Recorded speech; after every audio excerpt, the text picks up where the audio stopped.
বলছিলাম যায়েদ বিন সাবিত রাদিয়াল্লাহু তাআলা আনহু। বিশ্বনবী দেখলেন মদিনার এই আনসারী সাহাবী হাইলি ট্যালেন্টেড, ইন্টেলেকচুয়াল, মেরিটোরিয়াস, জ্ঞানের প্রতি তার আকর্ষণ, মারাত্মক আকর্ষণ। বিশ্বনবী তাকে দায়িত্ব দিলেন, কোরআন যা নাজিল হয় তুমি লিখো, কাতিবুল ওয়াহি বানায় দিলেন। সুবহানাল্লাহ। যায়েদ বিন সাবিতরে আবার আজান শিখার নাই, কারণ তার মধ্যে বিশ্বনবী প্রতিভা দেখেছেন, একাডেমিক প্রতিভা। বিশ্বনবীর একাডেমিক প্রজেক্টগুলো তিনি হ্যান্ডেল করতেন। যায়েদ বিন সাবিত ছিল বিশ্বনবীর ব্যক্তিগত সচিব। কি ছিল? ব্যক্তিগত সচিব, বোঝেন নাই? বিশ্বনবীর ব্যক্তিগত সচিব এবং দোভাষী। ইহুদিরা কিছু লিখে দিলে এটার অর্থ বিশ্বনবীরে বুঝায় দিতেন, আবার ইহুদিদের কাছে কিছু লিখতে হলে তিনি লিখে দিতেন।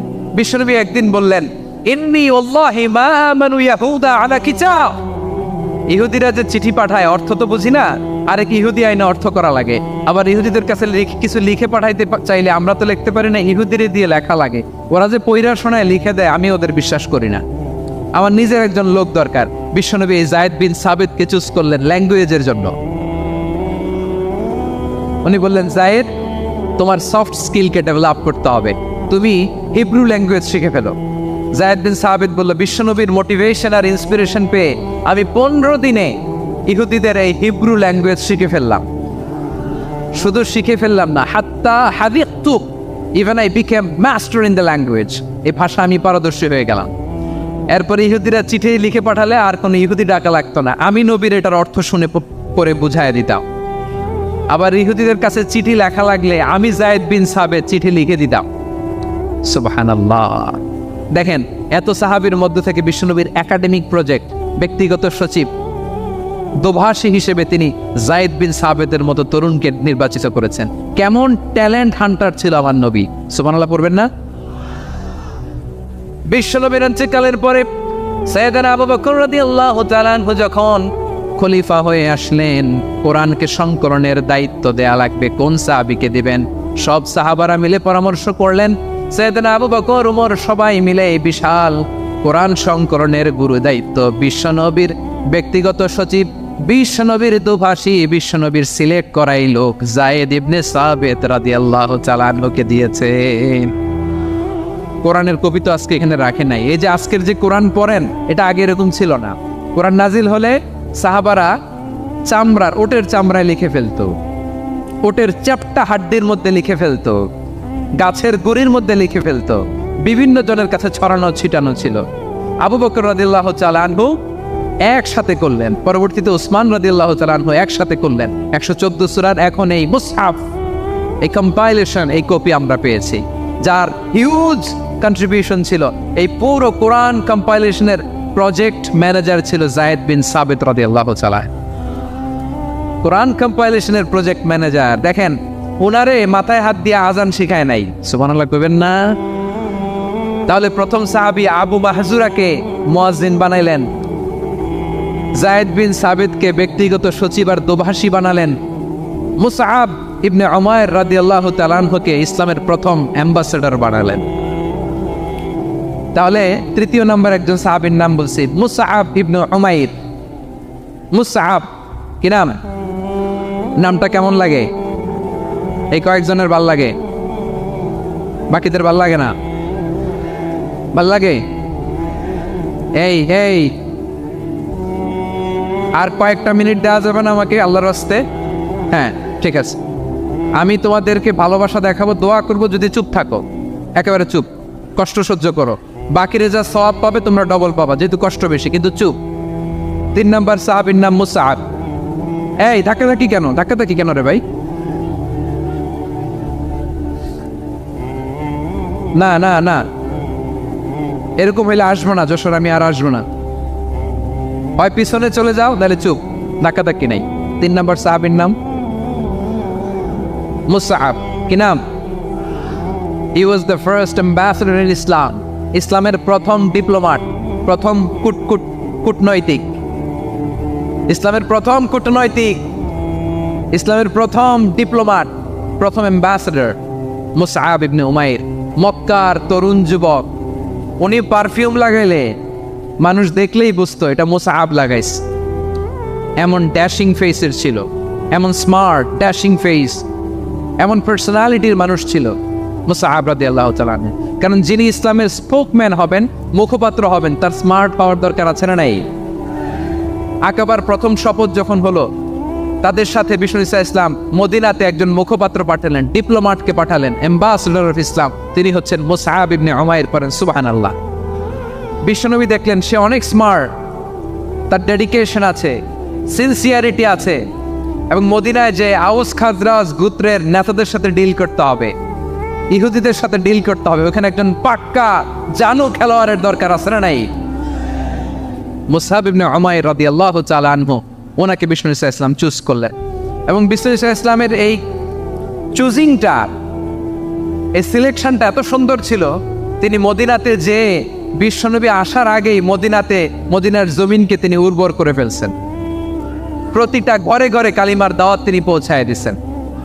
জুমার বিধান নাজিল হয়েছে, কিন্তু মক্কায় পরিবেশ নাই জুমা পালনের। বিষ্ণু ঈসা ইসলাম একজনকে দিয়ে খবর পাঠালেন, যাও মদিনায় মুসাবকে যে বলো, মুসাব তো আমার শিক্ষক, আমার স্পোকম্যান, মদিনাতে যেন তারা জুমা কায়েম করে। বিশ্বনবীর আগেই মুসাব মদিনার মুসলিমদেরকে নিয়ে মদিনায় প্রথম জুমা কায়েম করে ফেলছে। কোন সুবহানাল্লাহ। ডিপ্লোম্যাটদের কেমন হইতে হয়, অ্যাম্বাসেডারের কেমন হইতে হয়, মুসআব রাদিয়াল্লাহু তাআলা আনহুর কাছ থেকে শিখে নাও। মুসআব নামটা কেমন লাগে?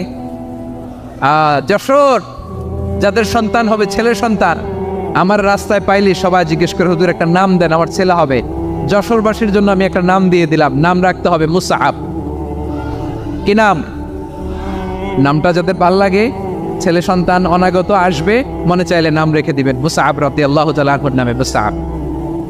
তাহলে মুসআব রাদিয়াল্লাহু তাআলা আনহুকে বিশ্বনবী ল্যাঙ্গুয়েজ শিখান নাই, সফট স্কিল শিখান নাই। যায়েদ রাদিয়াল্লাহু তিনি হিব্রু ল্যাঙ্গুয়েজ শিখেছেন, সুরিয়ানি শিখেছেন, কিন্তু মুসআবকে তিনি বানিয়েছেন the spokesman of Islam, the first diplomat, the ambassador of Islam. সুবহানাল্লাহ পড়বেন না? আব্দুল্লাহ ইবনে আব্বাস রাদিয়াল্লাহু তাআলা বিশ্বনবীর কাজিন, চাচাতো ভাই। আবার মাইমুনা রাদিয়াল্লাহু তাআলা আনহু, মাইমুনা নবীর স্ত্রী, তিনি ছিলেন আব্দুল্লাহর আপন খালা।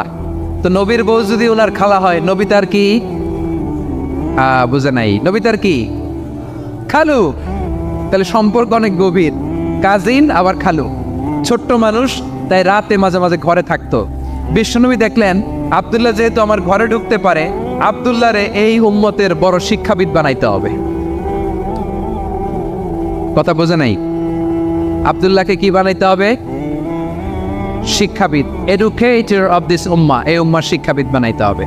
তাই আব্দুল্লাহ ইবনে আব্বাসকে বিশ্বনবী হাতে কলমে শিক্ষা দিয়েছেন। আহারে, আর এরপরে যে কি ভাষা আসবে তোমাদের জন্য আমার মুখ থেকে আমি নিজেও জানি না। 1 ঘন্টা যাবো ধাক্কা ধাক্কি মারামারি। তো আসতে বলছে কে তোমাকে? পেছনে চলে যাও, জায়গা না পেলে। পুরো প্রোগ্রামটাই নষ্ট করে দিল।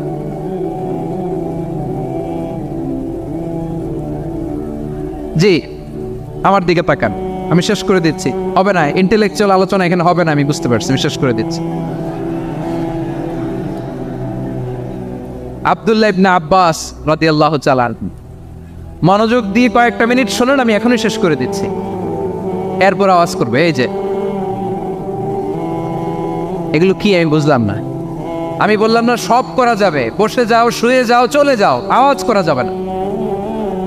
অন্যকে বসো এটাও বলার দরকার নাই, জাস্ট এদিকে তাকাও।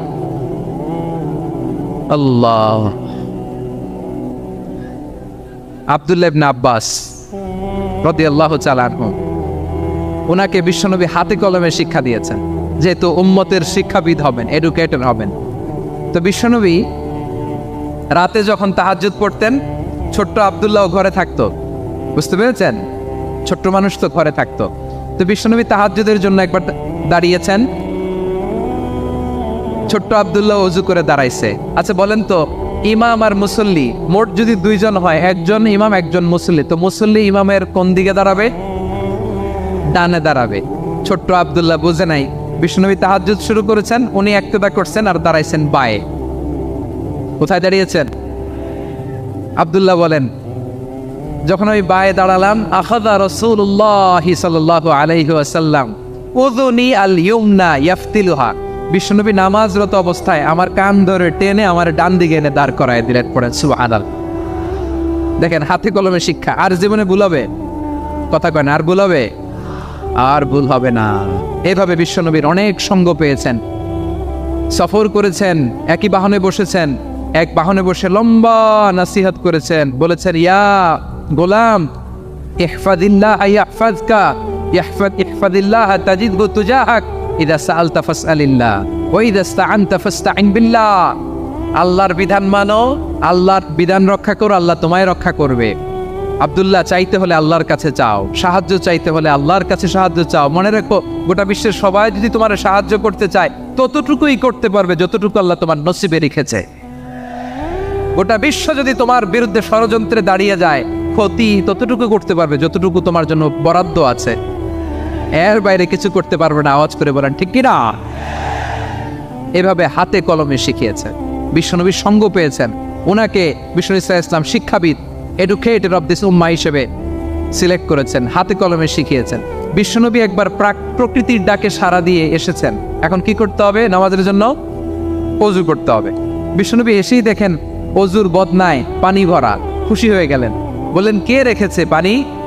একজন বলল আব্দুল্লাহ রেখেছে। বিশ্বনবী অত্যন্ত খুশি হলেন, খুশি হয়ে একটা দোয়া করলেন, বললেন আল্লাহুম্মা ফাক্কিহু ফিদ্দীন ওয়া আল্লিমহু তা'ওয়ীল। আল্লাহ, তুমি আব্দুল্লাহকে দ্বীনের বুঝ দিও আর কোরআনের তাফসীর শিক্ষা দিও। বিশ্বনবীর এই দোয়া এমন লাগছে, উনি রাইসুল মুফাসসিরিন, এই পৃথিবীতে যত মুফাসসির ছিল, যত মুফাসসির আসবে, সকল মুফাসসিরের সম্রাট হিসেবে স্বীকৃত হয়েছেন। আব্দুল্লাহ ইবনে আব্বাস, বিশ্বনবী ওনারা আজান শিখান নাই, বিশ্বনবী ওনারা ল্যাঙ্গুয়েজ শিখান নাই, বিশ্বনবী ওনারা অ্যাম্বাসেডর বানান নাই, হাতে কলমে শিক্ষা দিয়েছেন। ছোট্ট মানুষ, বিশ্বনবী ইন্তেকাল করলেন, আবু বকরের সময় গেল, ওমরে ফারুকের খেলাফত, তখনও তিনি তরুণ।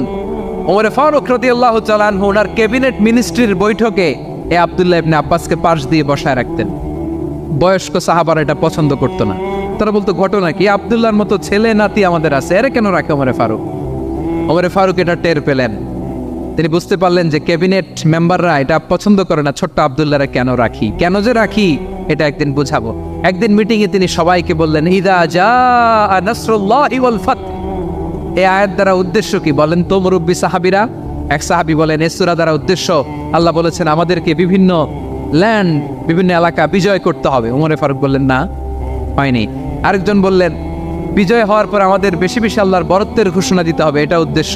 ওমরে ফারুক বললেন না, হয় নাই। যারা জিজ্ঞেস করেন কেউ পারে না।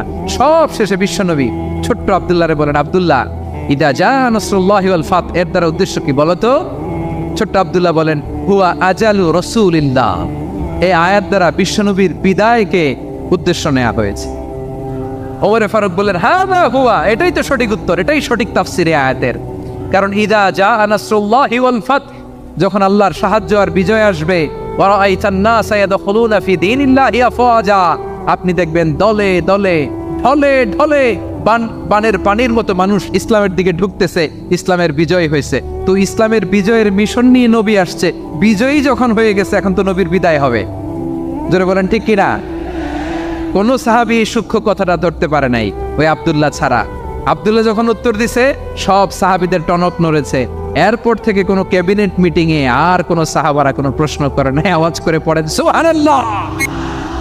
বিশ্বনবী আব্দুল্লাহ ইবনে আব্বাসকে দ্য এডুকেটর অফ দ্য উম্মাহ, উম্মার শিক্ষাবিদ হিসেবে গ্রহণ করেছেন। আওয়াজ করে পড়তে হবে আল্লাহু আকবার। সাহাবীদের নামগুলো মনে থাকবে। এক নম্বরে আবু মাহজুরা, মুয়াজ্জিন বানাইছেন। যায়েদ ইবনে সাবিত, দোভাষী, ট্রান্সলেটর অফ প্রফেট, এবং তিনি ছিলেন বিশ্বনবীর ব্যক্তিগত সচিব। Musab ibn Umair, the first ambassador and diplomat of Islam. Abdullah ibn Abbas, এই উম্মার সবচেয়ে বড় এডুকেটর, শিক্ষাবিদ। আরেকজন ছিল আব্দুল্লাহ ইবনে মাসউদ রাদিয়াল্লাহু তাআলা। দুই আব্দুল্লাহ, আব্বাস গেল, আরেকজন হচ্ছে মাসউদ। মক্কার তরুণ, ছাগল পালতো মুশরিকের। বিশ্বনবী আর আবু বকর রাদিয়াল্লাহু তাআলা আনহু একবার গেলেন, যে দেখে এই তরুণ দাঁড়ায় আছে। বিশ্বনবী বলেন আমি খুব ক্ষুধার্ত, তোমার কাছে কি দুধ আছে ছাগলের? আব্দুল্লাহ ইবনে মাসউদ বলে আছে। ওয়ালাকিন আনা মু'তামান, কিন্তু যে দুধ আছে এটা আমানতের, আমি দিতে পারবো না। বিশ্বনবী এইটা শুনেই তারা টার্গেট করে ফেলছে। আনা মু'তামান, দুধ আছে কিন্তু এটা আমার মালিকের, আমি তো দরদ দেখাই আমার মালিকের দুধ, আপনি পথিক, আপনারা দিতে পারি না। বিশ্বনবী টার্গেট করে ফেলছেন, এরে আমার কাজে লাগাইতে হবে। বিশ্বনবী বললেন আচ্ছা ঠিক আছে, দুধ দিও না, কিন্তু এমন ছাগি আছে কিনা যেই ছাগির সাথে কোনো ছাগলের মিলন হয় নাই, তার ওলানে দুধও আসে নাই, বাচ্চাও নাই। এরকম ছাগির থেকে যদি আমি দুধ খাই তাহলে তো সমস্যা নাই।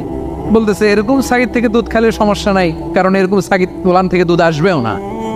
বলতেছে ঠিক আছে, এরকম একটা ছাগি নিয়ে আসা হলো। বিশ্বনবী বিসমিল্লাহ বলে ওই ছাগির ওলানে হাত দিলেন। হাত দিতে দেরি পুরো ওলানটা দুধে ভরে যেতে দেরি হয় না। বিশ্বনবী আর আবু বকর রাদিয়াল্লাহু তাআলা আনহু দহন করে পেট ভরে খেলেন। এই দৃশ্য আব্দুল্লাহ ইবনে মাসউদের হৃদয়ে দাগ কাটলো। এই মুজিজা দেখে তিনি বললেন আশহাদু আল্লা ইলাহা ইল্লাল্লাহ ওয়া আশহাদু আন্না মুহাম্মাদুর রাসূলুল্লাহ। তিনি ষষ্ঠ মুসলিম ছিলেন, 6 নম্বর মুসলমান। ওনাকে টার্গেট করে বিশ্বনবী দেখলেন এমন ইন্টেলেকচুয়াল ব্রেন, উনি সূক্ষ্ম সূক্ষ্ম জিনিস বুঝে বেশি, ফিকহি জ্ঞান ওনার মধ্যে বেশি। বিশ্বনবী ওনাকে কোরআনের জ্ঞান শিক্ষা দিতে লাগলেন। উনি বিশ্বনবী সবার কাছে কোরআন শোনায়, কিন্তু বিশ্বনবী নিজে আব্দুল্লাহ ইবনে মাসউদের কাছ থেকে কোরআন শুনতো। বিশ্বনবী একবার বললেন ইকরা আলাইয়া ইয়া মাসউদ। ইবনে মাসউদ একবার শোনাও তো কোরআন দেখি। আব্দুল্লাহ ইবনে মাসউদ বলে আকরাউ আলাইকা ওয়া আলাইকা উনজিল। নবী আপনার উপর কোরআন নাজিল হয় আর আমি আপনার সামনে কোরআন পড়ব। বিশ্বনবী বললেন ইন্নী উহিব্বু আন আসমাআহু মিন গায়রি। আমি নিজে পড়তে যেমনি ভালোবাসি, অন্যে পড়ুক আমি শুনবো, এটাও আমি ভালোবাসি। সূরা নিসা তিনি তেলাওয়াত করে শুনিয়েছেন। এমন সূক্ষ্ম সূক্ষ্ম বিষয় বিশ্বনবী ওনাকে ধরিয়ে দিয়েছেন।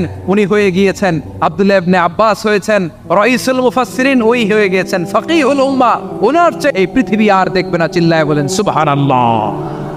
উনি বলতেন ওয়াল্লাহি ওয়াল্লাহি ইল্লাযী লা ইলাহা গায়রু মা উনজিলাত সূরাতুন ইল্লা ওয়া আনা আ'লামু আইনা উনজিলাত ওয়া ফীমা উনজিলাত। বিশ্বনবী এমন ভাবে কোরআনের দার্স আমাকে দিয়েছেন, কোরআনে যত সূরা নাজিল হয়েছে, যেখানে নাজিল হোক না কেন আমি জানি এটা কোথায় নাজিল হয়েছে এবং কোন প্রেক্ষাপটে নাজিল হয়েছে। এমন একটা সূরা নাই যে সূরার কোথায় নাজিল হয়েছে আমি মাসুদের জানা নাই, কোন প্রেক্ষাপটে নাজিল হয়েছে আমার জানা নাই। এরকম ঘটবে না। চিল্লায় বলেন আল্লাহু আকবার। এই আব্দুল্লাহ ইবনে মাসউদ রাদিয়াল্লাহু তাআলা ওমর ফারুকের সময় কুফার চিফ জাস্টিস ছিলেন। কুফা নগরীর চিফ জাস্টিস বুঝেন নাই? বিচারপতি। কি ছিলেন? সবাই বলে নাই কি ছিলেন? বিচারপতি ছিলেন। এবং ওনার যে ফিকহি জ্ঞানের ধারা, এটাই আলকামা, ইব্রাহিম আন-নাখাঈ, হাম্মাদ ইবনে সুলাইমান হয়ে ইমাম আবু হানিফা পর্যন্ত পৌঁছেছে। এবং ওনার ফিকহি জ্ঞানের ধারাই হানাফি মাযহাবে অ্যাকসেপ্ট হয়েছে। আজও এগুলো হানাফি মাযহাবে চর্চিত হয়। হানাফি মাযহাবের সব ফিক আব্দুল্লাহ ইবনে মাসউদের ফিকহি জ্ঞানের ধারা থেকে নেওয়া হয়েছে। চিল্লায় পড়েন সুবহানাল্লাহ। এরপরে আল্লাহ বললেন ওয়া ফাদ্দালনাহুম আলা কাসীরিম মিম্মান খালাকনা তাফদীলা। আমি যত প্রাণী সৃষ্টি করেছি সকল প্রাণীর মধ্যে মানুষের মর্যাদা শ্রেষ্ঠত্ব আমি দিয়েছি। সুবহানাল্লাহ পড়েন। তাহলে 1 নম্বরে আল্লাহ বললেন আমি বনি আদমের মর্যাদা বাড়ালাম। এরপরে বললেন স্থলে এবং সমুদ্রে চলাচলের জন্য যানবাহন দিলাম। 3 নম্বরে আল্লাহ বললেন পবিত্র রিজিকের ব্যবস্থা করে দিলাম। এরপরে আল্লাহ বললেন যত প্রাণী আছে, সৃষ্টি আছে, সবগুলার উপরে আমি মানুষকে শ্রেষ্ঠত্ব দিলাম। সুবহানাল্লাহ। তাহলে সবচেয়ে বেশি শ্রেষ্ঠত্ব মানুষের। কার? মানুষের। শুধু তাই নয় প্রিয় ভাইয়েরা, আকাশ এবং জমিনে যা কিছু আছে সবকিছু মানুষের জন্য, মানুষের কল্যাণে, মানুষের প্রয়োজনে, মানুষের বশীভূত করে সৃষ্টি করেছেন কে? রব্বুল আলামিন বলেন হুয়াল্লাযী খালাকা লাকুম মা ফিল আরদি জামিআ। এই জমিনের মধ্যে যা কিছু আমি আল্লাহ সৃষ্টি করেছি সব কিছু আমি মানুষের জন্য সৃষ্টি করেছি। পড়েন সুবহানাল্লাহ। হুয়াল্লাযী খালাকা লাকুম মা ফিল আরদি জামিআ। যা আছে সব আমাদের জন্য, সব আমাদেরকে সার্ভিস দেওয়ার জন্য, আমাদের উপকারের জন্য, আমাদের কল্যাণের জন্য। আওয়াজ করে সবাই পড়ুন আল্লাহু আকবার।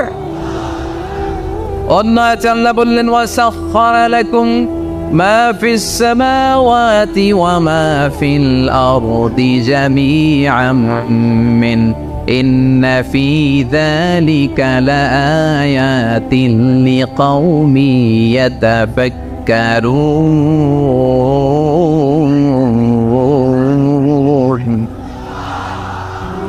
প্রথম আয়াতে আল্লাহ বললেন জমিনে যা আছে সব তোমাদের কল্যাণে আমি সৃষ্টি করলাম।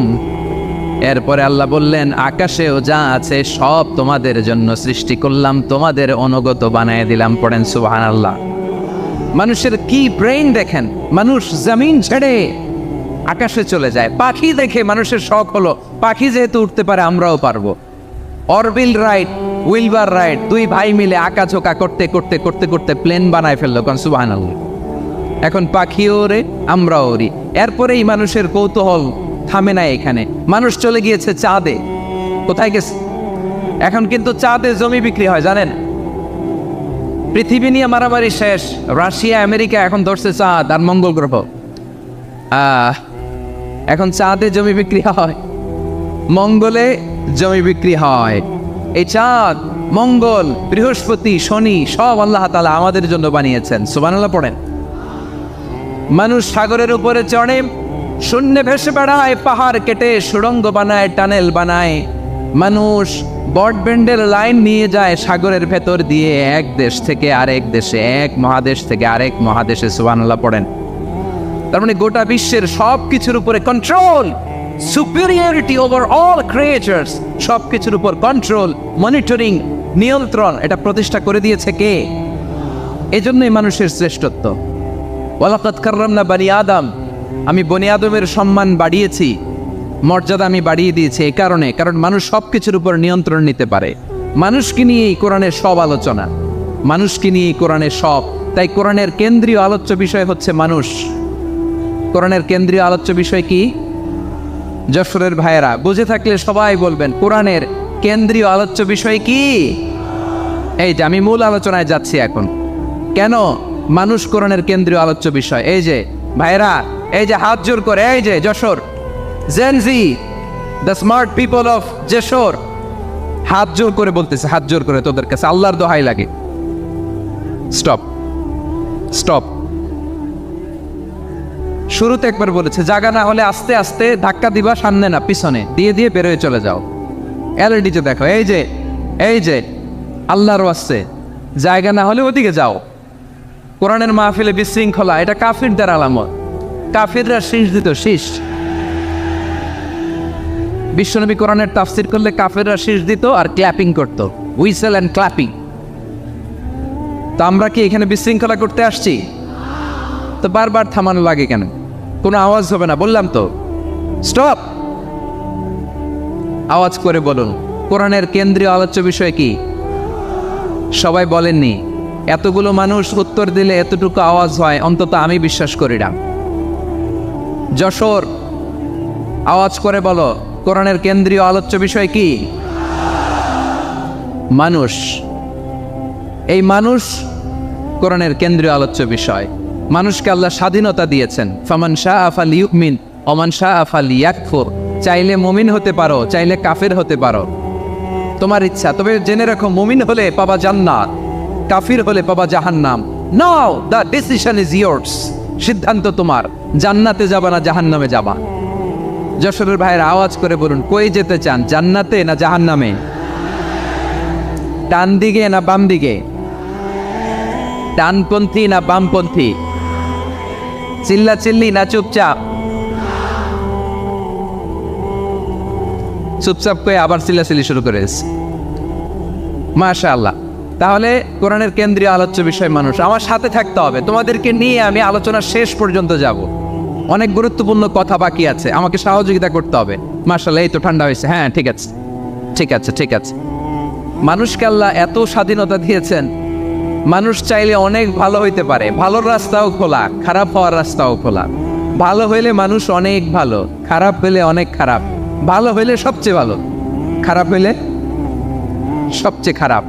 এজন্য সিদ্ধান্ত আপনাকে নিতে হবে। আল্লাহ তাআলা বলছেন, লাকাদ খালাকনাল ইনসানা ফি আহসানি তাকওয়িম সুম্মা রাদাদনাহু আসফালা সাফিলিন।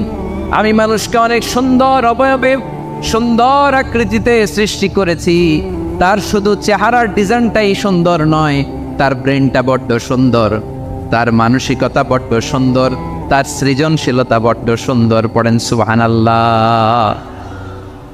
আমাদের চেহারা অবয়ব ডিজাইন যে সুন্দর তা না, আমাদের ব্রেনটা অনেক সফিস্টিকেটেড ব্রেন, অনেক সফিস্টিকেটেড। এই 1.5 কেজি ব্রেন ইউজ করে মানুষ গোটা বিশ্বে সভ্যতা বিনির্মাণ করেছে, ঠিক কিনা? এই ব্রেন আল্লাহ তাআলা আমাকে দিয়েছে। এটার কাজে লাগালে, আপনার 6 সেন্স কাজে লাগালে আপনি অনন্য মানুষ হয়ে উঠবেন, মহামানবে রূপান্তরিত হবেন। মানুষ হতে পারে, চাইলেই মহামানব হতে পারে। আবার যদি মানুষ চায় খারাপও হতে পারে। আল্লাহ বললেন শুধু ভালোই না, ভালো হতে চাইলে অনেক ভালো তুমি হতে পারো, আবার খারাপ হতে চাইলে অনেক খারাপ তুমি হতে পারো। সুম্মা রাদাদনাহু আসফালা সাফিলিন।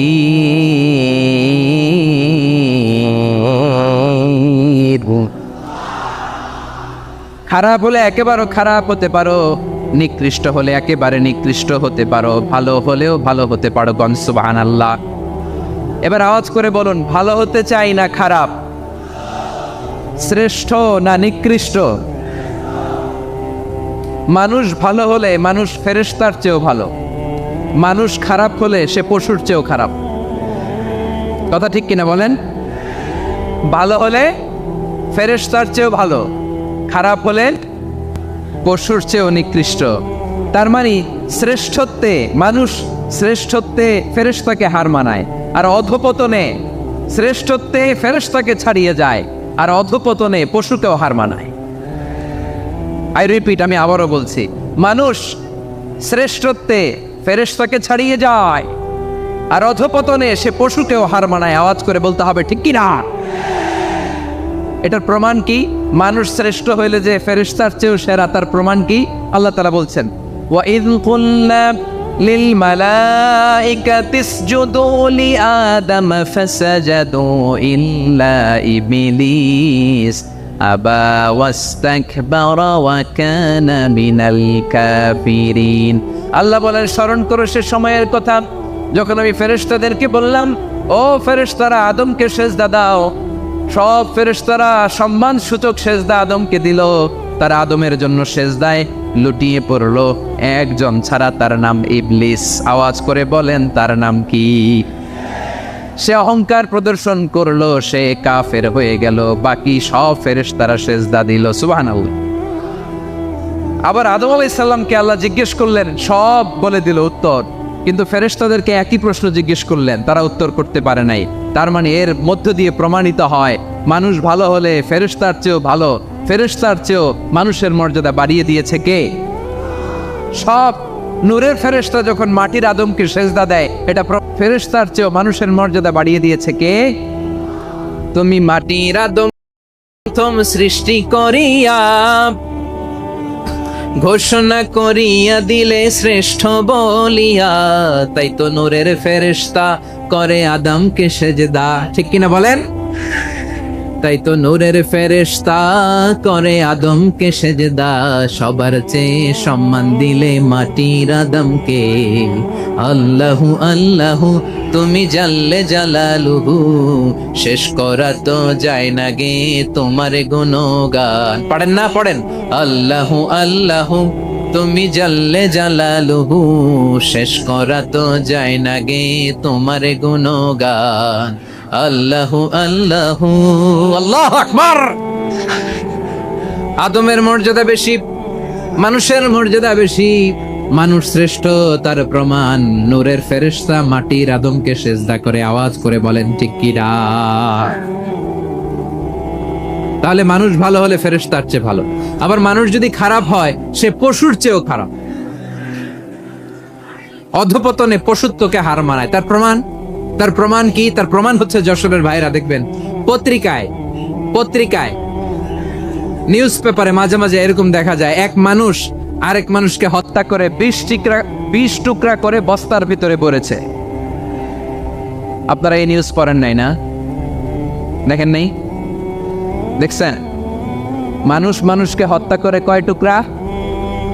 জোরে বলেন। এখানেই ক্ষান্ত হয় না, আবার কোথায় পড়ছে? বস্তার ভেতরে। আচ্ছা, বুঝে থাকলে আওয়াজ করে বলেন, কোনদিন শুনছেন একটা হাতি আর একটা হাতিকে হত্যা করে 20 টুকরা করছে, এরপরে বস্তার ভিতরে পড়ছে? হয়েছে? তাহলে দেখেন, মানুষ যদি খারাপ হয় সে পশুকেও হার মানায়। চিল্লায় বলো, ঠিক কিনা? এমনও দুশ্চরিত্র মানুষ আছে যার নজর থেকে 6 মাসের ছোট্ট মেয়ে থেকে শুরু করে 80 বছরের বৃদ্ধারাও নিরাপদ নয়। পশুকেও হার মানে। মানুষের ঘর জ্বালিয়ে পুড়ে মেসাকার করে দেয়, জনপদের পর জনপদ জ্বালায় দেয়, এরকম আছে না নাই? বোমা মেরে শহরগুলো উড়িয়ে দেয়। এই যে ইসরায়েল গাজার মধ্যে যে অ্যাটাক করেছে, এরা মসজিদ মানে নাই, মসজিদে বম ফেলেছে। এরা খ্রিস্টানদের চার্চ গির্জা মানে নাই, গির্জায় বম ফেলেছে। পৃথিবীর ইতিহাসে never happened in the history of the world that someone bombed on a hospital, on an ICU center. এমন হাসপাতাল যেখানে আইসিইউ রোগীরা আছে, ওই হাসপাতালের উপরও ইসরায়েলি সৈনিকেরা বোমা মেরেছে। জোরে বলেন ঠিক কিনা? এরা মানুষ? আওয়াজ করে বলেন, এরা মানুষ না। প্রিয় ভাইয়েরা, চোখ কান নাক মুখ থাকলে মানুষ না। যা সামনে দেখেন এগুলো সব মানুষ না, এগুলো জনসংখ্যা। এগুলো কি? সবাই বলুন, এগুলো কি? বাড়ছে জনসংখ্যা, কমছে মানুষ। বাড়ছে জনসংখ্যা, কমছে। এই দুনিয়া এখন তো আর সেই দুনিয়া নাই, মানুষ নামের মানুষ আছে, দুনিয়া বোঝাই, সেই মানুষের ভিড়ে আমার আসল মানুষ নাই। ঠিক কিনা? আসল মানুষের বড্ড অভাব, আসল মানুষের বড্ড অভাব। আমার ভাইয়েরা, মানুষ খারাপ হলে পশুকেও হার মানায়। আচ্ছা, আওয়াজ করে বলেন, এই যশোরের ছেলেরা এদিক তাকাও, আওয়াজ করে বলো, যে ইসরায়েলি সোলজাররা উপর থেকে বোমা মারল, তারাও মানুষ? তারাও কি? ওরাও রক্তে মাংসে মানুষ, ওদেরও পরিবার আছে। বোমা মেরে যেই মেয়েটাকে তারা অনাথ বানায়, ইয়াতিম বানায়, ও কিন্তু বাসায় ওর মেয়েটাকে রেখে আসছে। ঠিক কিনা বলেন? বম্বিং করে যে বাবাকে মেরে, স্বামীকে মেরে স্ত্রীকে বিধবা বানায়, তারও ঘরে স্ত্রী আছে। উপর থেকে বম মেরে মানুষ মেরে দিচ্ছে, তারাও মানুষ। 1945 সালের 6 আগস্ট আমেরিকান সোলজাররা হিরোশিমায় বম মেরেছে। আমি নিজে দেখে এসেছি জাপানের হিরোশিমাতে। সকাল 8:15 মানুষ কেউ অফিসে যাচ্ছিল, কেউ খেতে খামারে কাজ করতে যাচ্ছিল। লিটল বয় নামে একটা বোম মেরেছে তারা। এই বোমের আঘাতে, পারমাণবিক এই বোমার রেডিয়েশনে আঘাতে বোম ব্লাস্ট হওয়ার পরে মুহূর্তের মধ্যে 1,40,000 নাই। উপর থেকে যারা মারতেছে এরাও মানুষ, যাদেরকে মারলো তারাও। তার মানে মানুষে মানুষে পার্থক্য আছে না? নেই? মানুষে মানুষে পার্থক্য আছে। নাক কান চোখ মুখ থাকলেই মানুষ নয়। বাড়ছে জনসংখ্যা, কমছে মানুষ। চিল্লায় বলো ঠিক কিনা? তাহলে আমরা বুঝলাম, মানুষ ভালো হলে অনেক ভালো, খারাপ হলে অনেক খারাপ। ও আমার কলিজার টুকরা যশোরের ভাইয়েরা, আসুন না 3 দিন ব্যাপী এই তাফসিরুল কোরআনের ঐতিহাসিক প্রোগ্রাম থেকে আমরা সিদ্ধান্ত নেই, আমরা ভালো মানুষ হব নাকি খারাপ মানুষ হব। কলিজা থেকে, প্রাণ থেকে আওয়াজ করে সবাই বলুন, ভালো মানুষ নাকি খারাপ মানুষ? ভালো মানুষ হইতে হবে। ভালো মানুষ যারা জগৎটাকে এনলাইটেন করবে, যারা এনলাইটেন করবে, যারা সত্যের বীর সেনানী হয়ে দাঁড়াবে, যারা সত্যের পক্ষে কথা বলবে, যারা জালিমের মসনদকে ভেঙে খান খান করে দেবে। এরকম হওয়ার দরকার আছে না নাই? এরকম ভালো মানুষ আমরা হতে চাই কি চাই না? মানুষকে যত্ন নিলে মানুষ যে কত ভালো হয় আপনি কল্পনাও করতে পারবেন না। এই যে আপনাদের যশোরে যে ভালো ছেলেগুলো আছে, যে ভালো তরুণগুলো আছে, যে যুবকগুলো আছে, যে ভালো আলেমরা আছে, ভালো নেতারা আছে, সবাই যদি তাদের মতো হতো, পুরো যশোরটা একটা জান্নাতের টুকরা হয়ে যেত। আওয়াজ করে বলেন ঠিক কি না? মানুষকে নার্চারিং করলে, মানুষকে পলিশ করলে, মানুষকে গ্রুমিং করলে, মানুষকে সঠিক তারবিয়া দিলে মানুষ অনন্য হয়ে ওঠে। প্রতিটি মানুষ অনন্য। আমি অনন্য, আপনি অনন্য, আমরা সবাই অনন্য। সুবহানাল্লাহ বলেন। মানুষকে আল্লাহ তাআলা দিয়েছেন অসীম ক্ষমতা, অসীম ক্ষমতা। সুবহানাল্লাহ। একটা মানুষ পারে না এমন কিছু নাই। একটা মানুষ পারেন এমন কিছু নাই। বিশ্বাস করতে হবে মানুষ যা কল্পনা করতে পারে ওইটা মানুষ করে দেখাতে পারে। যশোরের ভাইয়ের আই রিপিট, আমি আবারও বলছি, এই চিল্লাচিল্লি করলে আমার এই গুরুত্বপূর্ণ কথা তোমরা মিস করবা। কপাল পোড়া হয়েও না, আওয়াজ করে কপাল পোড়া হবে না। আমার দিকে তাকাও। মানুষ যা কল্পনা করতে পারে সেটা মানুষ করে দেখাতে পারে। তুমি তোমার কল্পনার রাজ্যকে সাজাও, তোমাকে হারাতে পারে এমন কোন শক্তি আল্লাহর জমিনে নাই। তোমার কি শক্তি, কি সম্ভাবনা তুমি জানোই না মিয়া। তুমি এদিকে তাকাও কেন? তোমার রাস্তা তো ওই দূরে। তুমি কোথায় যাবে, আল্লাহ তোমার টেনে কোথায় নিয়ে যাবে তুমি কিছুই জানো না। Plan big, dream big. কল্পনার শক্তিকে বড় করো। মানুষ যা কল্পনা করতে পারে মানুষ তা করে দেখাতে পারে। মানুষের কাছে অসাধ্য কিছু নাই মৃত্যু ছাড়া, অ্যাকসেপ্ট দ্যাট। মৃত্যু ছাড়া মানুষ সবকিছুকে জয় করতে পারে। মৃত্যু ছাড়া যে কোনো অসাধ্যকে সাধন করার ক্ষমতা মানুষকে দিয়ে দিয়েছে কে? হারার জন্য তোমার জন্মই হয় নাই, তোমার জন্ম হয়েছে জিতার জন্য, বিজয়ের জন্য তোমার জন্ম। মানুষের শুরুটাই হয় বিজয় দিয়ে। যশোর, আওয়াজ করে বলো, মানুষের শুরু হয় কি দিয়ে? আমরা যখন আমার পিতার পৃষ্ঠদেশে ছিলাম, পিতার পৃষ্ঠদেশ থেকে শুক্রাণু যখন মায়ের গর্ভদেশে যেয়ে পড়ে, কতটা শুক্রাণু ভ্রমণ শুরু করে জানো? 20 কোটি শুক্রাণু। একবার সিমেন আউট হলে সেখানে 20 কোটি শুক্রাণু থাকে, ভ্রমণ শুরু করে। ওই 20 কোটি শুক্রাণুর মধ্যে থেকে তুমি আমি আজকে এক বিকশিত শুক্রাণু মানব রূপে পৃথিবীতে এসেছি। সুবহানাল্লাহ। ওই 20 কোটি শুক্রাণুর প্রতিযোগিতায় সবাই পেছনে ফেলে সেদিন আমি সফল হয়েছিলাম, সেদিন আমি বিজয়ী হয়েছিলাম। সেদিন আমি এত ছোট ছিলাম, মাইক্রোস্কোপ দিয়েও আমার অস্তিত্ব টের পাওয়া যায় না। আমি এত তুচ্ছ ছিলাম, নগণ্য ছিলাম। আমার কান ছিল না, আমার চোখ ছিল না, আমার হাত ছিল না, আমার জন্য রিকমেন্ডেশন করার মতো মামু ছিল না, খালা ছিল না, কেউ ছিল না। তারপরেও ওই প্রতিযোগিতায়, ওই কম্পিটিশনে যখন আমারে কেউ হারাতে পারে নাই, আল্লাহর জমিনেও আমারে কেউ হারাতে পারে না। হারার জন্য তোমার জন্মই হয় নাই, তুমি আসছোই জিতার জন্য। সুবহানাল্লাহ। বিশ্বনবী বলেন, আন্নাসু মাআদিন কামাআদিনিয যাহাবি ওয়াল ফিদ্দা খিয়ারুহুম ফিল জাহিলিয়াতি খিয়ারুহুম ফিল ইসলাম। Peoples are like mines of gold and silver. সোনার খনি, রূপার খনি, এর চেয়েও বড় খনি হচ্ছে এই মানব সম্পদের খনি। আওয়াজ করে বলেন আল্লাহু আকবার। আরেক সাহাবী বললেন, ইয়া রাসূলুল্লাহ, ইয়া হাবিবাল্লাহ, আমাদের কুয়ার পানি বড্ড লবণাক্ত, লবণাক্ত পানি আমরা পান করতে পারি না। আপনি এসে দোয়া করে দেন যাতে কুয়ার লবণাক্ত পানিটা মিঠা পানি হয়ে যায়। বিশ্বনবী সাহাবীর সাথে গেলেন, ওযু করলেন, কুলির পানি কুয়াতে ছাড়লেন। 1000 বছরের লবণাক্ত কুয়ার পানি মুহূর্তের মধ্যে মিঠা পানি বানিয়ে দিল কে? এই সুন্দর ফুল, সুন্দর ফল, মিঠা নদীর পানি।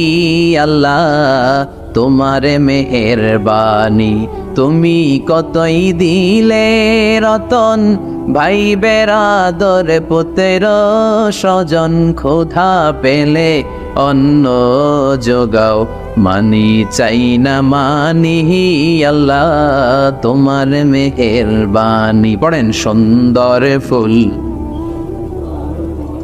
মিঠা নদীর পানি, আল্লাহ তোমার মেহেরবানি। সুবহানাল্লাহ পড়েন। বিশ্বনবীর ফুতে বরকত আছে না নাই? কারণ ইমানটা ছিল তাজা। তাজা ইমান থাকলে সব সম্ভব। চিল্লা এখন ঠিক কিনা? যে ইমান প্রয়োজনে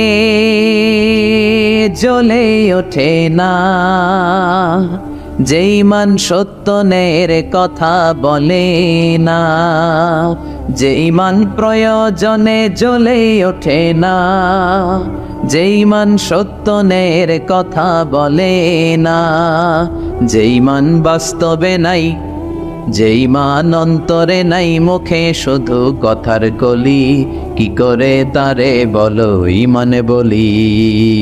ঠিক কি না? কি করে তারে বলো ইমানে বলি? কি করে তারে বলো ইমানে বলি? যে ইমান দিন কায়েমের আন্দোলনের ধার ধারে না, যে ইমান লেবাসধারী কোরআন হাদিস তাও পড়ে না, যে ইমান খাজার নামে মাজার গড়ে ফুলুস কামায়, আছে না নাই? যে ইমান শিরকিয়াতের আমল করে ভীত না হয়, যে ইমান ইমানে বলে নাস্তিকতার মঞ্চে ওঠে, আছে না নাই? যে ইমান বাতিল মতের দোসর হয়ে ফায়দা লুটে, যে ইমান শুধুই কেবল খায় দায় আনন্দ করে, যে ইমান দেখে না যে আরাকানে ভাইরা মরে, যে ইমান বাস্তবে নাই, যে ইমান অন্তরে নাই, মুখে শুধু কথার কলি, কি করে তারে বলো ইমানে বলি, কি করে তারে বলো ইমানে বলি, কি করে তারে বলো ইমানে বলি। চিৎকার করে বলেন ঠিক কিনা? তার মানে ইমানে ইমানে পার্থক্য আছে না নাই? আমরা পাক্কা ইমানদার হতে চাই, আমরা পরিপূর্ণ মুমিন হতে চাই। যে ইমান ছিল আবু বকরের অন্তরে, যে ইমান ছিল ওমরে ফারুকের অন্তরে, আল্লাহ তুমি কবুল করো। তাহলে এই সূরা এমন সূরা যে সূরা পরে ফু দিলে অসুস্থরে সুস্থ করে দেয় কে? বিশ্বাস হয়? ইমান আছে তো? গন্ডগোল নাই তো? ফু দিলে সুস্থ হয়ে যাবে। সূরাতুশ শিফা।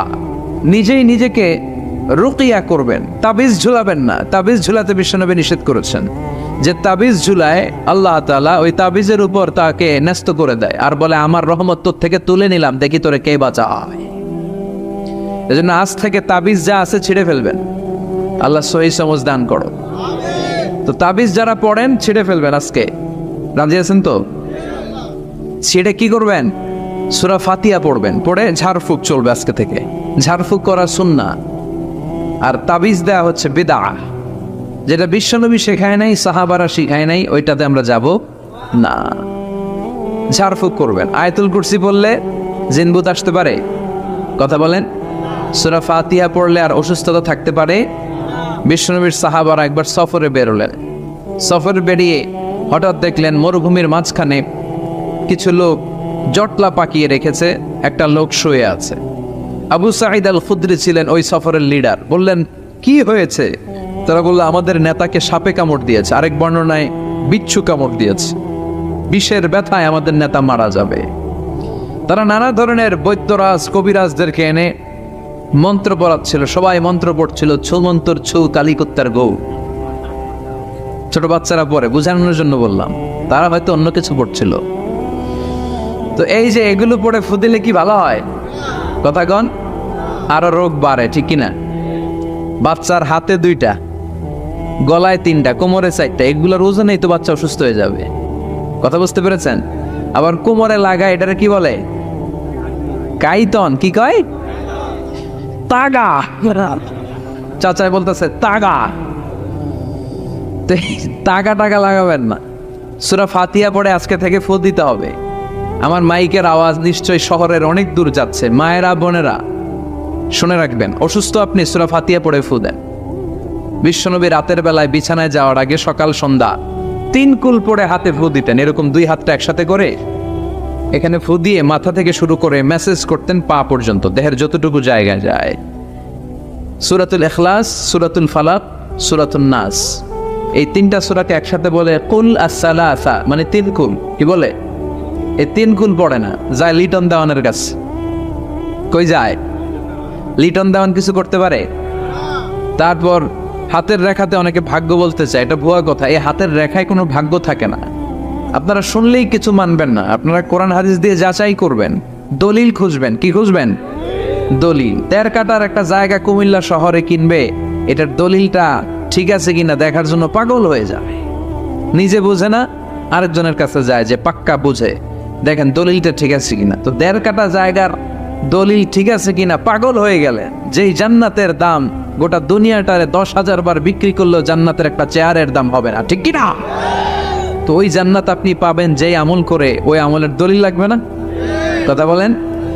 তবে বিনয়ের সাথে, কারো কাছে যখন দলিল চাবেন বিনয়ের সাথে আগে বুঝে নিবেন কার সাথে কথা বলতেছেন। You have to know who you are talking with, you don't know who you are dealing with. অনেকে জানে না কার সাথে কেমন করে কথা বলতে হয়। এজন্য আমি বলি যে জাননেওয়ালার উপরও জাননেওয়ালা আছে, তোমার অনেক পড়তে হবে, অনেক জানতে হবে, তাহলে তুমি সব বুঝবা, ঠিক কি না? তো আমরা ঝাড়ফুঁক করব। আবু সাইদ খুদরি বলল, এই সুমন্তরসু কালিকুত্তার গু, এটাতে কিছু হবে না। আমার কাছে এমন জিনিস আছে, এটা দিয়ে ফু দিলে ভালো করে দেয় কে? সবাই বলল, তাহলে আমাদের নেতাকে ভালো করো। আবু সাইদ খুদরি বলল, তাহলে আমার ছাগল দিতে হবে, এক পাল ছাগল। ওরা রাজি হলো। সবাইকে সরিয়ে উনি বসলেন। এই জীবনে প্রথম উনি রুকিয়া করেছেন। সূরা ফাতিহা পড়ে একবার ফু দিলেন, চোখ বন্ধ ছিল, সর্দারের চোখ খুলে ফেলেছে। আবার ফু দিলেন, এবার বসে গেছে, আবার ফু, হাঁটতে শুরু করছে, পুরা সুস্থ। সুবহানাল্লাহ পড়েন। এক পাল ছাগল পেলেন, পথিমধ্যে একটা ছাগল জবাই করেও খেলেন। এরপর বিশ্বনবীর কাছে এসে মাসালাটা রিচেক করে নিলেন, ক্রস চেক, ডাবল চেক। আপনারা এখন ইউটিউবের সময় না, যে কোনো জিনিস সার্চ দিলেই সব পাওয়া যায়, আপনি জানতে পারবেন। তো একটা বিষয়ের উপর অনেকগুলো আলেমের বক্তব্য শুনবেন, ফলে ওভারঅল একটা ধারণা আপনি পেয়ে যাবেন। বুঝতে পেরেছেন?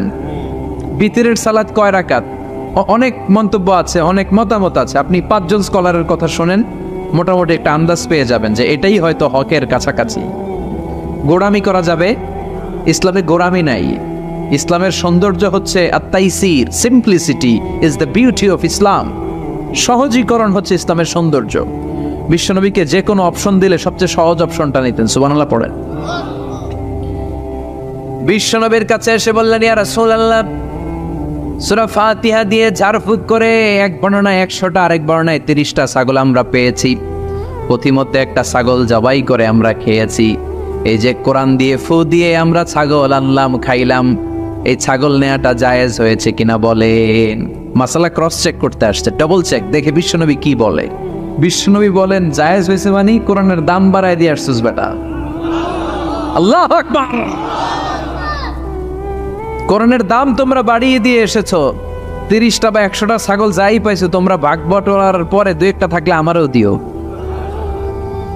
তো এটাকে বলে সূরাতুশ শিফা। কোরআনের ভেতরে শিফা দিয়েছে কে?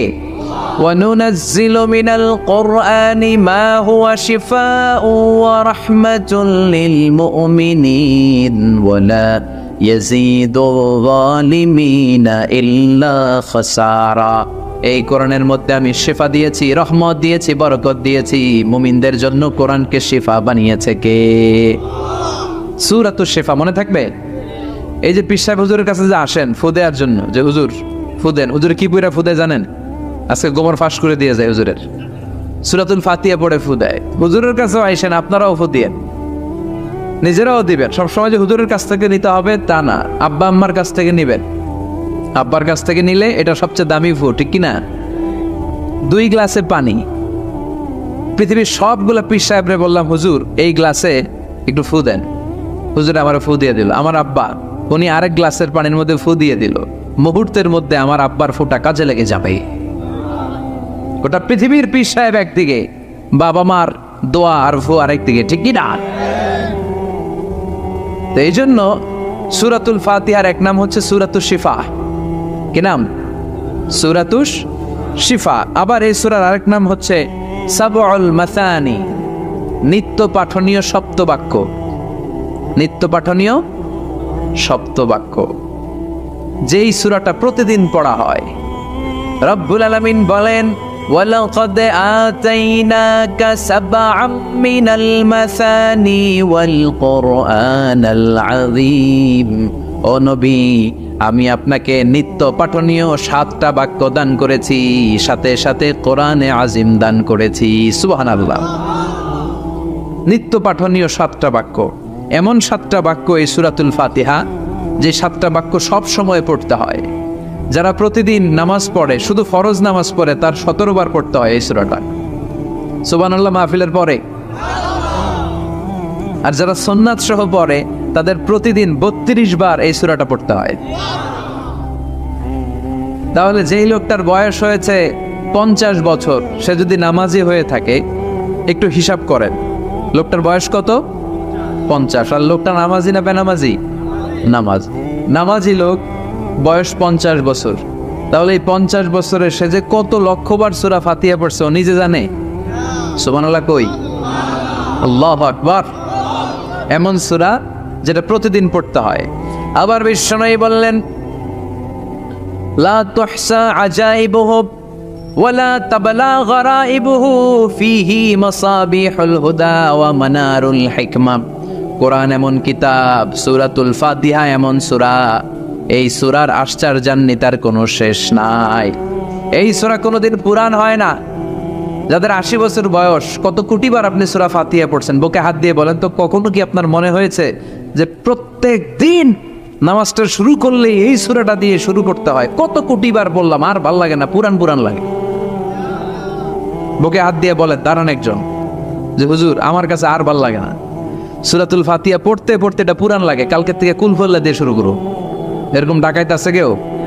নাই, কারণ কোরআন কখনো পুরান হয় না। যতই পড়ি ততই নতুন। চিল্লায় পড়েন আল্লাহু আকবার। এই জন্য বিশ্বনবী বললেন, ও উম্মতেরা শোনো, 60টা আয়াত বিশিষ্ট এই সূরাটাকে দেখতে ছোট মনে হয়, সবার মুখস্থ, প্রত্যেকের কলিজার ভেতরে আছে। তোমাদের কাছে সাধারণ মনে হয়, সূরাটা সাধারণ না, অসাধারণ করে সূরাটারে নাজিল করেছে কে? পড়েন সবাই, আউযু বিল্লাহি মিনাশ শাইতানির রাজীম। বিসমিল্লাহির রহমানির রহিম। আলহামদুলিল্লাহি রাব্বিল আলামিন। আর রহমানির রহিম। মালিকি ইয়াউমিদ্দিন। ইয়াকা না'বুদু ওয়া ইয়াকা নাস্তাঈন। اهدنا الصراط المستقيم صراط الذين أنعمت عليهم غير المغضوب عليهم ولا الضالين। চিল্লায় পড়েন আমিন। আর জোরে আমিন। আপনাদের মনোযোগ আছে না গেছে? কষ্ট হচ্ছে? কি বলেন? আমার তো কষ্ট হচ্ছে। রাত বাজে 12টা 5, এখনো আপনাদের ধৈর্যচ্যুতি হয় নাই। কফি খেয়ে আসছেন বোধহয়। কি কফি খাইছেন বলেন? Nescafe, espresso, মকা, লাটে, old town coffee, Starbucks, এগুলো খেয়ে আসছেন? কষ্ট হচ্ছে না তো? ফজর পড়তে কষ্ট হবে তো আপনাদের? শুনবেন আরো 2 মিনিট? কতক্ষণ শুনবেন? হ্যাঁ, আল্লাহ তুমি কবুল করো। আরো জোরে পড়েন আমিন। 7টা আয়াত বিশিষ্ট সূরা। রব্বুল আলামিন এই সূরাটাকে ওয়েলকামিং লেটার করে পাঠিয়েছেন। আল্লাহু আকবার। ওয়েলকামিং লেটার, অভিনন্দন পত্র। মন্ত্রী যদি আসে আমাদের প্রোগ্রামে, মাঝে মাঝে মন্ত্রী, MP, member of the parliament, ওনারা আসে না? আসলে আমরা ওয়েলকামিং লেটার দেই, স্মারকলিপি দেই, অভিনন্দন পত্র দেই, ঠিক কিনা? অভিনন্দন পত্রের ভেতরে 3টা জিনিস থাকে। কয়টা? চিল্লায় বলেন। প্রথমে থাকে প্রশংসা, মন্ত্রীর প্রশংসা। এরপর থাকে পরিচয়, এরপর থাকে দাবি দেওয়া। 3টা পার্ট থাকে একটা ওয়েলকামিং লেটারে। কয়টা পার্ট? প্রথমে থাকে প্রশংসা। মন্ত্রীর প্রশংসা করি যে আপনি 1000 বছরের শ্রেষ্ঠ সন্তান, আপনার চেয়ে ভালো মানুষ এই এলাকায় নাই, আপনার চরিত্র ফুলের চেয়েও পবিত্র। এগুলো আমরা বলি, প্রশংসা করতে হয়, ঠিক কিনা? দ্বিতীয় পর্যায়ে থাকে ওয়েলকামিং লেটারের ভেতরে নিজেদের পরিচয়, আপনারা কারা। তারপর আমরা পরিচয় দিই যে আমরা এই মসজিদের গভর্নিং বোর্ডের মেম্বার্স, আমরা এই মসজিদের লোক, আমরা এই হাই স্কুলের সদস্য, আমাদের একটা একাডেমিক ভবন লাগবে, আমাদের মসজিদের 3 তলার কাজ ধরেছি, ওইটা লাগবে, ওইটা লাগবে। এগুলো আমরা পরে বলি। আমরা নিজেদের পরিচয় দেই। প্রশংসার পরে আমরা পরিচয়, যে আমরা এই মাহফিলের ইন্তেজামিয়া কমিটি, আমরা এই স্কুলের গভর্নিং বোর্ডের সদস্য, নিজেদের পরিচয় দেই। প্রশংসাও করলাম, পরিচয়ও দিলাম। এরপরে আছে কি? দাবি দেওয়া। আমাদের দাবি মানতে হবে, নইলে গদি ছাড়তে হবে। এরপরে আমরা দাবি দেওয়াতে যাই। তো সূরাতুল ফাতিহাটাকে আল্লাহ তাআলা এরকম একটা ওয়েলকামিং লেটারের মতো করে পাঠালেন। আল্লাহ বুঝাতে চাইলেন প্রতিদিন পড়বি তো, এজন্য 3 ভাগ করে দিলাম। সুবহানাল্লাহ। প্রথম 3টি আয়াতে আমি রব্বুল আলামিনের প্রশংসা তোরা করবি। চতুর্থ আয়াতে তোরা তোদের নিজেদের পরিচয় আমার কাছে পেশ করবি। এরপরে শেষ 3টা আয়াতে তোদের দাবি দাওয়া বিনয়ের সাথে আমার কাছে পেশ করবি। প্রথম 3 আয়াতে প্রশংসা কার? আল্লাহ বললেন আলহামদুলিল্লাহি রাব্বিল আলামিন, সকল প্রশংসার মালিক হলেন আল্লাহ, যিনি হলেন জগৎ সমূহের রব। আল্লাহু আকবার। হামদুন মানে প্রশংসা, হামদুন মানে কি? প্রশংসা কার? কম কম না বেশি বেশি?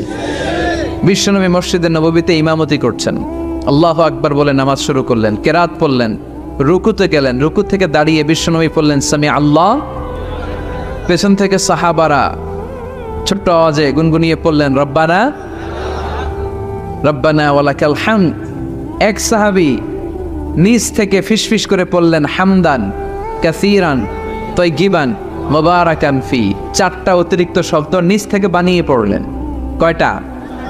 4টা শব্দ আমার সাথে সাথে আওয়াজ করে পড়েন। হামদান কাসীরান তাইয়িবান মুবারাকান ফি।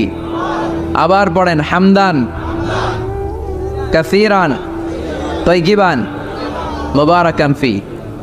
4টা শব্দ। বিশ্বনবী সালাত শেষ করলেন, সালাত শেষে তিনি আওয়াজ করে পড়তেন আল্লাহু আকবার, 3 বার পড়তেন আস্তাগফিরুল্লাহ। এরপর আজকারগুলো পড়ে তিনি সাহাবাদেরকে বললেন, কে অতিরিক্ত 4টা তাসবিহ পড়েছো? দাঁড়াও, আমি তো এই 4টা তাসবিহ শিখাই নাই, কে পড়েছো? কেউ দাঁড়ায় না, ভয়। বিশ্বনবী অভয় দিলেন, দাঁড়াও আমি কিচ্ছু বলবো না। এক সাহাবী দাঁড়ালেন, দাঁড়িয়ে বললেন ইয়া রাসূলুল্লাহ আমি পড়েছি। বিশ্বনবী বললেন কেন পড়েছো? এই হামদান কাসীরান তাইয়িবান মুবারাকান ফি, এই 4টা তাসবিহ তো আমি শিখাই নাই, পেলে কোত্থেকে? সাহাবী বলে ইয়া রাসূলুল্লাহ ইয়া হাবিবাল্লাহ, আল্লাহর তাসবিহ যখন আমি পড়ি, আল্লাহর জিকির যখন আমি পড়ি, কম কম পড়লে আমার পোষায় না, আমার পড়তে হয় বেশি বেশি। এজন্য আমি নিজ থেকে আই ফেব্রিকেটেড দিস তাসবিহ, আমি নিজ থেকে এটা বানিয়ে পড়েছি।